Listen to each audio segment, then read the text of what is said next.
এ কথা অনেকে বুঝে কিন্তু মানে না। কারা মানে না? সমাজের চরিত্রহীন দুর্নীতিবাজরা মানে না।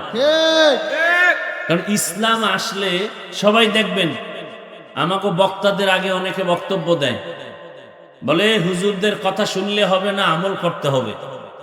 এরপরে বলবে ইসলাম শান্তির ধর্ম, মুহাম্মদ সাল্লাল্লাহু আলাইহি সাল্লাম শান্তির দূত, সব বলে, অথচ মানে না। কেন মানে না?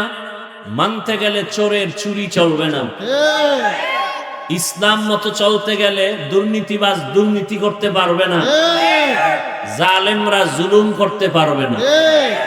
এজন্য ইসলামের বিরোধিতা যারা করে, হয়তো জালেম দুর্নীতিবাজ, না হয় চোর ডাকাত, এরা ইসলাম চায় না। আর ভালো মানুষ বলে না, ইসলাম দরকার শান্তির জন্য, যেখানে কোনো বৈষম্য থাকবে না। ইসলাম এমন এক শান্তির ঠিকানা যেখানে গালাগালি নেই, মিথ্যা নাই। তবে এখানে একটা পাঠ করে রাখছে গোটা দুনিয়াতে, বিশেষ করে আমার মুসলমান সমাজে টোটাল একটা পাঠ। কি পাঠ? আগুন আর পানির মতো।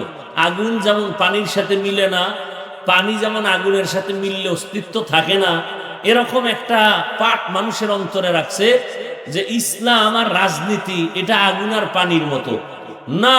মনে রাখেন, ইসলাম আর রাজনীতি চিনি আর পানির মতো।